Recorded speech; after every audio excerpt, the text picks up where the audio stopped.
Bali, adopted child ako. Since birth, iniwan na ako ng mother and father ko. Yung nag-adopt sa akin, nahirapan din kasi wala silang pampagas dahil yung buhay dito sa probinsya talaga mahirap. Then yung isang relative ng parents ko talaga, kinuha ako. Bali, yun yung nagpalaki sa akin yun. Noong 13 years old na ako, saka ko lang nakilala yung tunay kong parents. Pero until now, doon pa rin ako sa nag-adopt sa akin. Hindi na ako bumalik doon sa totoong parents ko kasi napamahal na ako doon sa nagpalaki sa akin. Mahirap kasi magsasaka lang kayong nagpalaki sa akin eh. Tapos yung mother ko noon, wala naman talagang trabaho. Sumasa lang kami doon sa father ko. Doon ko rin nasubukan kung paano kumain ng mga nilagang malunggay lang. Talagang hirap ng buhay dito sa probinsya. Talagang naranasan ko. Nung nag-stop ako ng college, pumunta na ako ng Manila para magtrabaho. Kasi ilang years din ako sa college, as in wala talaga ako natapos. So parang ayaw na rin akong paralin ng mga nagpapaaral sa akin. Kaya punta ako Manila para magtrabaho. Napakarami talaga mga mahirap na napagdaanan doon, sobra. Bali, ako naman po is nagmula talaga sa mahirap ko talaga na buhay. Elementary pa lang po ako, gusto ko nang makapasok sa private school. Pero hindi talaga kaya ng parents ko. Papasok ako ng school, yung baon ko 5 pesos. Andiyan na yung high school ako, papasok ako ng pamasahe lang talaga yung dala ko. Bali, estudyante siya noon high school, ako college. Napadaan ko lang siya, tapos yun, sinundan ko na siya.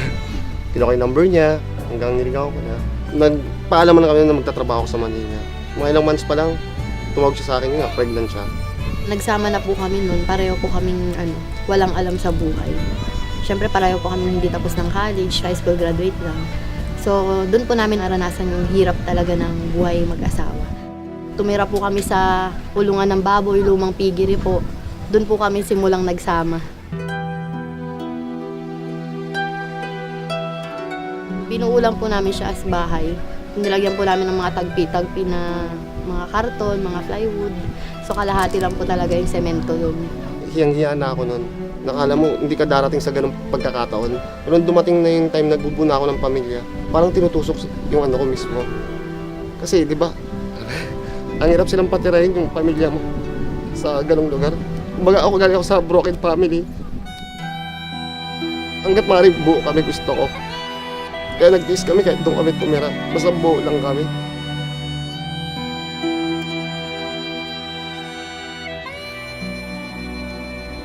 Everyday po tinitingnan ko yung baby ko.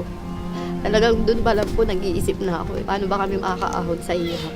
So, ayoko ng ganitong buhay. Sabi ko ganun. Lumalaki po yung anak ko, nagkakaisip. Sabi ko, gusto ko habang lumalaki yung anak ko, maranasan niya na yung sarap ng buhay. Na hindi niya nakalalakihan pa yung hirap ng buhay na naranasan ko. Balik ako Manila, sumubok ako ulit doon magtrabaho. Yun nga, doon ko din nasubukan na magtinda ng fishbowl talaga. Hindi ko naman talaga pinangarap mag-fishbowl o talaga actually maging vendor na magbenta ng kung ano-ano dyan sa kalye. Kaya namin ginagawin kasi talagang no choice kami. Wala talaga kami magawa. Yun lang yung naisip namin paraan para kumita kami at para makasurvive kami sa pang-araw-araw namin. Lalo na may anak pa kami. Dahil nga wala akong mapasok, high school graduate lang. Bumagsak ako sa pagtitinda ng mantika. Hanggang ganun lang yung kaya kong pasukan sa Manila nun. Pero wala talaga eh kasi 2,500 to 3,000 lang yung sahod ko. Tapos pagkain pa.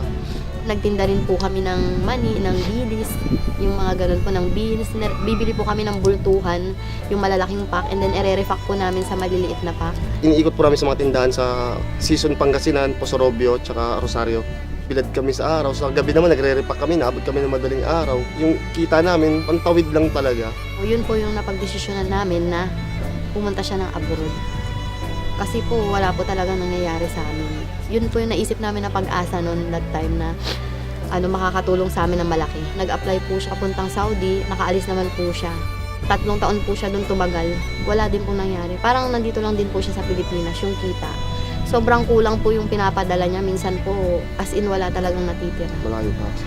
Yun nga po, malayo pa po siya. Lumilipas po yung taon, yung birthday ng anak ko, yung Pasko, yung New Year, wala po siya sa tabi namin. Napakahirap po talaga.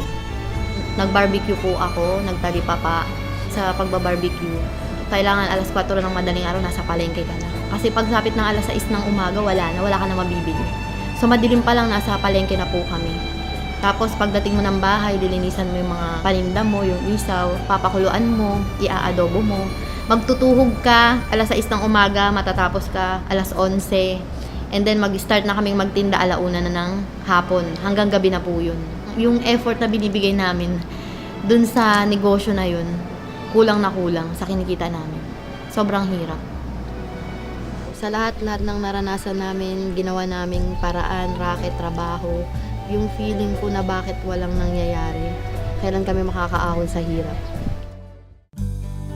Inalok po ako ng Royal ng isang babae, through Facebook lang po. So that time po nung inalok niya ako, sinilip ko na po yung profile niya. So na-inspire po ako sa nakita ko eh.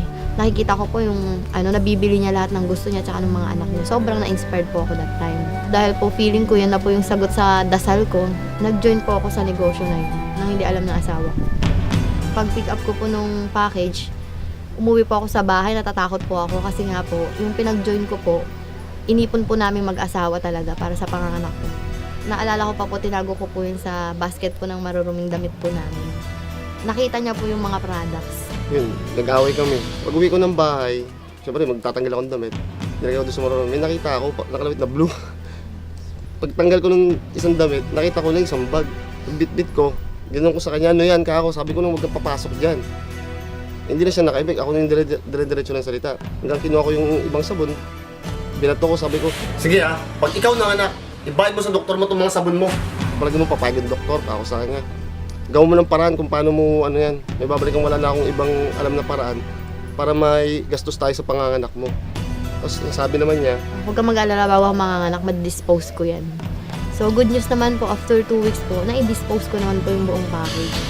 So sobrang saya ko po, and then kumita pa po ako sa mga products pa lang. nagpasama siya sa akin ko din sa office, yung cheque niya. Sabi ko baka talbog yan. Pero sumama pa rin ako dahil siyempre ulongga po yun. Sinamahan ko siya.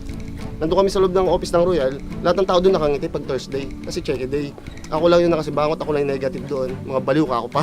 So Friday na namin naipalit. Pumunta kami ng video. Actually yung video, aircon niya, napakalamig. Pero ako pawis na pawis sa loob. Sabi ko baka talbog yan, nakakahiya. So nung nakita ko, pinapalitan ng teller ng cash na, nanahimik na ako. Tapos sa loob ng tricycle, umuwi na kami. Sabi niya sa akin, ano, totoo di ba? Sabi niya sa akin. Hindi na ako nagsasalita. Tapos pag uwi nga ng bahay, yun na. Pabalik na ako dapat ng Saudi yun.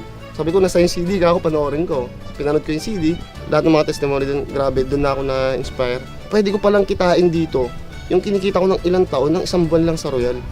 Nag-join ako, wala talaga kaming kapera-pera nun. Pero ginawa ko talaga siya ng paraan. Nakita ko kasi dito na pwede kong makuha yung mga pangarap namin.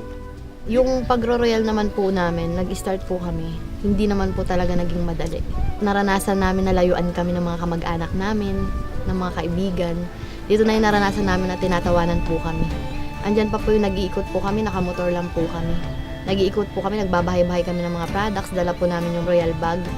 Tinatawanan po kami ng mga kaibigan namin. Pupunta kami sa isang bahay, yun nga po, magpe-present kami ng negosyo. And then ang sasagot sa amin, sige balikan nyo kami kapag may sasakyan na kayo. Magjo-join kami. O yun po yung naging challenge po sa amin, yung mga taong nagsabi po sa amin ng gano'n. Kung baga gusto namin patunayan na totoo, sa Royal makuha mo yung mga pangarap. Hindi kami tumigil kasi malinaw talaga sa amin kung ano yung nakita namin dito sa Royal. Thank God naman may mga nagtiwala sa amin at naniwala. So doon kami nakakuha ng mga resulta. Nakapag-avail kami ng brand new car. Pagkalabas ng sasakyan, binalikan namin lahat ng mga taong nagsabi sa amin na pag meron na kayo resulta, pag meron na kayo sasakyan, saan nyo kami balikan. Yung mga taong sinabi nila na balikan nyo kami kapag nagkasasakyan na kayo nang dahil sa negosyong yun, binalikan po namin silang lahat. Good news naman po yung mga taong yun po. Member na rin po namin sila and yung iba po sa kanila, may mga resulta na rin. Sobrang sarap po yung pakiramdam na may taong nagti-thank you sa'yo. Yun yung masarap sa pakiramdam eh. Lalo yung mga nagpalaki sa akin. Proud na proud sila sa akin ngayon. 1 year and 6 months po sakto, na-awardan naman po kami as Executive Circle. Dito po sa Royal, 3 buwan lang po namin tinutukan yung negosyo. Nakabili po kami Toyota Vios. After 1 year and 4 months time, ito na nga po, na-avail na po namin yung bagong house and lot namin. Yung time tsaka financial freedom, yun po talaga yung importante doon. Kung noon, nangangarap kami, may hangganan. Habang tumatagal, yung pangarap namin mas lalong lumalaki. Dahil walang imposible talaga sa Royal. Yung mga taong naniwala sa amin, naaabot nila unti-unti yung mga pangarap nila. Every time na magkakasama kayo, yung team, hindi lang kami basta grupo or team. Nakabuo kami ng bagong pamilya nang dahil sa Royal. Kumbaga yung may tao kang nakita na natulungan, na nagtiwala sa'yo, yun na lang yung titingnan mo, yun na lang yung susubaybayan mo. Kumbaga yun na yung pinaka-premium mo dito, kaya mo ginagawang pag-royal mo. Life-changing talaga. So kami talaga lagi kami nagpapasalamat kay God dahil binigay niya sa amin si Royal. Talagang si Royal talaga blessing talaga para sa amin.